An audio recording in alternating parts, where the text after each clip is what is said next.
Mangangamusta Hello, kami yes, yung good morning po. Opo, yung VAT unit ninyo, nilusaw na ninyo. Ano ba ang development at ano pong detalye nito, ma'am? Okay. Ano po ito? Ito ay response po ng BIR. If you would recall, last year po, we had a suspension ng audit. And then when we resumed it last January, kasama sa announcement that we will follow yung single instance framework ng audit. Kumbaga, di ba po ang taxpayer pag na-audit, ini-issuean sila ng letter of authority. Mm. Kaya lang po, yung setup po ng BIR, meron kaming separate na VAT audit office, and then meron din yung mga RDO na they audit other tax types. So merong income tax, GST, excise. Pero pag VAT, yung VAT audit lang po ang VAT audit office lang po ang nag-audit niyan. So nagkakaroon ho ng instance na nakakatanggap ang taxpayer ng multiple LAs. Meron siyang audit sa VAT, may LA siya sa VAT, may LA din siya sa other tax type. So in response po, para ho hindi maraming iniintindi ang ating taxpayer, isa na lang po ang letter of authority niya covering all tax type, covering one taxable period. So with that, wind up na po natin ang ating LT, VAU office at saka VATAS. Hindi lang po sa LT kasi meron po rin tayong VAT section sa Metro Manila regions po natin. So effective po end of May, decommission na po sila. Kaya naglabas po kami ng administrative order that effective June 1, wala na pong LT VAU office at saka VAT audit sections ng mga regions. Ilan ang naapektuhang mga kawani ng BIR dito sa LT VAU tsaka yung VATAS na yan, ma'am? Okay. Sorry, I don't have the numbers, pero hindi naman po sila nawala ng trabaho. They got reassigned po sa iba't ibang offices.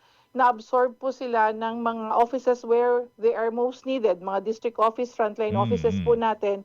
Wala naman pong na misalign or mawawala ng trabaho. Are they under investigation, ma'am? What do you mean under investigation? Kasi Ang personnel? the fact na binuwag niyo po sila dahil nga ang hinala natin ginagamit po nila yung opisina na sagawa po ng sangkaterbang audit. Hindi ba sila iniimbestigahan, ma'am? Ay, hindi po. Ganito po. Sige po. I-correct ko lang po Opo, opo. ha. Ang VAT office, hindi naman po yan office na ginagamit or nag-abuso. Remember, ang VAT offices po is rekomendasyon niya noon ng IMF kasi yung VAT tax type po, nakitaan nila na mukhang hindi siya nakakapag-generate ng tamang koleksyon, na hindi nagre-report ng VAT collection or VAT remittances ang ating mga taxpayers. So they advised us na magtayo kayo ng dedicated office only looking into value-added tax. Pero po, that was way back early 2000.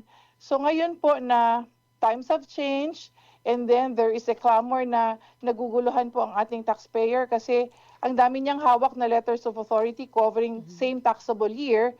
So ang naging reforma po is, hindi, isang office na lang ang mag-handle, hindi multiple offices. Okay. Pero hindi naman po under investigation lahat ho nung kinulaps na office, yung mga tao doon, kasi ang naging polisiya lang po is, let's have our taxpayer be managed by one single office, the office where they are registered. So yung district office po na where they are registered. Although may mga exceptions po yan. So mayroon na sasalo ng tatrabaho ng LT VAU at saka ng VATAS. Yes Malinaw po, yun. bale, yung district office po, Yes. yung mga RDOs po natin, they have regular audit function. Ang Yes. ino-audit po nila is yung other tax type, income, BST, percentage tax. Ngayon po, kasama na rin po na audit nila ang VAT. Kasi all tax type, covering one taxable year.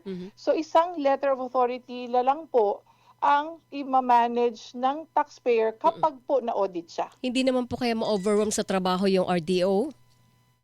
Hindi naman po. Kasi, kumbaga, ang dati po, ang nangyayari is, si taxpayer, dalawang set of groups ang kinakausap niya. Yung isa, auditing other tax type. Yung isa is auditing VAT. Pero kung tutusin po, interrelated po yung dalawa because the factor of income is manggagaling din dun sa gross sales, which is the tax base ng value-added tax. So isa na lang po ang set of examiners sa titingin kasi interrelated naman po ang mga accounts and documents. Ma'am, dati inirecommend ito ng IMF kasi nakikita nga na hindi nag-generate ng expected na income yung sa Yes. VAT. So Paano that, po yung- noong unang panahon po, naging findings po na Oo. it seems that there is a huge VAT gap, Mm-mm. meaning yung expectation from the industry growth rate, Yes. hindi ho siya na katumbas yung remittance ng value-added tax. So- But that is throughout the years, Mhm.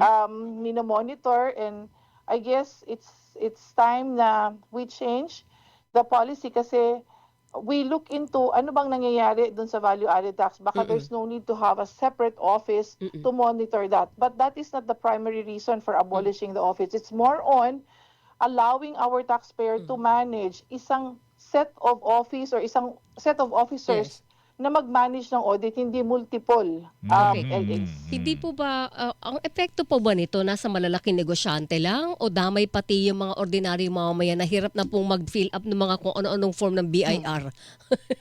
Ang hirap Lahat mag-fill po, up actually lahat po, ang mangyayari po, lahat ng taxpayers, basta VAT registered po, ang in charge na mag-audit sa kanila is iisang opisina lang po, yung district office where they are registered. Okay. Kasi po, prior to this policy, dalawa po yung pwedeng potential na mag-audit sa kanya. Oo. Pwede siyang bisitahin ng BIR, auditing other tax types like income tax, and then biglang may isang uling set of officers visiting them na ang focus naman ng audit is value-added tax. Magkakaroon ba ito ng epekto sa tax collection? Mapapaganda po ba nito ang tax collection natin? O baka bumalik tayo sa dating problema sa VAT na malaki yung VAT gap?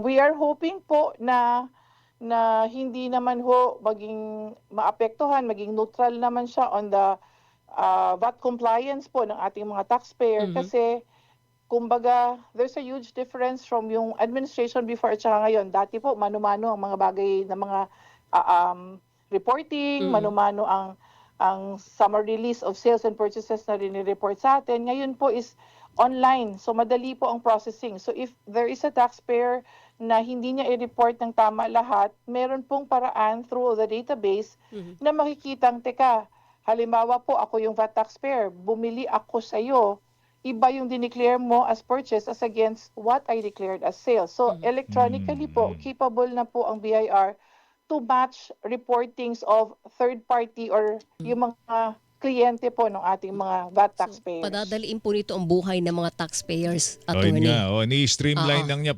pinapasimple Oo. yung tax audit, Yes po. sa ilalim po ng Yes po. single instance audit Diba, parang framework. ini-streamline nyo yung Ini-streamline sistema. lang, oo. Pero ma'am, Yes, ang tanong kasi- ang tanong namin diyan, ma'am, ano po ang magagawa nitong measure na ito para ho matiyak na walang korupsyon na mangyayari do sa ating mga audit, ma'am? Kasama po nung January, before na-lift yung suspension, if you would recall, nung umupo po ang ating commissioner, ang pinakauna niyang ginawa is sinuspend po ang lahat ng audit. Bago po yan resume ng January, naglabas po tayo ng mga guidelines to ensure ano yung mga changes sa polisiya, like monitoring, full disclosure, transparency sa ating mga revenue officer, and there is a dashboard or monitoring na nangyayari po sa national office.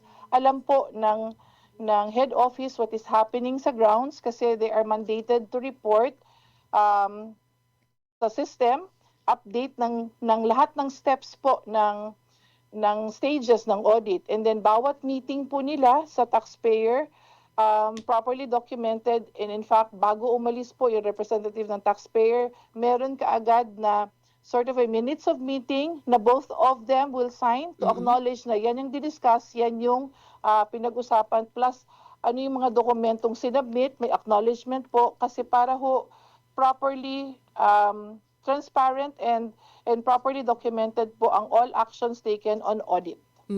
Pwede ma'am kasi pasensya na ma'am, devil's advocate lang. Attorney, kung Yes, halimbawa, ito yung documented na pinag-usapan, pero meron palang under the table, hindi yung documented. Ganito naman po, I just like to, parang yung lagi pong sinasabi ng commissioner namin na kami po sa Mancom is yan yung aming sinusuportahan. Humihingi rin po kami ng tulong kasi kumbaga hindi ho mangyayari. We want taxpayers and at the same time pati din po ang mga practitioners who are assisting taxpayers. If there is a liability, they know and they cannot support yung liability, they will be exposed to payment for that liability. Sana po is they comply kasi po whenever there's arrangement po na ganyan, dyan po nahihirapan tayo na to curtail and stop yung practice. Kasi yung iba po is ay naku, ang laki, pwede bang bawasan yan? If there's a finding na may basis naman po, bayaran po. Ngayon, kung yung examiner naman po is sobrang namang laki ng as inassess or walang basis, meron din pong monitoring na nangyayari sa BIR. In fact, the commissioner did announce na magkakaroon din po ng audit the auditors, yung parang di valida, na if there are things na appearing to be bloated or without basis, they will be called upon to defend or to explain what happened to a particular case, especially so if there are complaints. And the commissioner po mismo is the one reading yung complaints about audit kasi there's a dedicated line on complaints about audit. Alright, ma'am, hanap tayo ng ibang pagkakataon para doon sa ilang pang mga tanong namin, kagaya po ng pagsasagawa po ng lifestyle check sa inyo po mga RDO. But in the meantime, ma'am, salamat po sa oras po ninyo. Magandang umaga po sa inyo, Good ma'am. morning, Okay po, ma'am. Thank magandang you. Thank you, umaga si po. Attorney Marisa Okay po. Cabreros, Deputy Commissioner for Strategic Reform, Bureau of Internal Revenue. Oras po natin, 8:56, radyo na. TV pa. Labanan ng fake news. Dapat totoo. Kinikilingan, walang pinoprotektahan.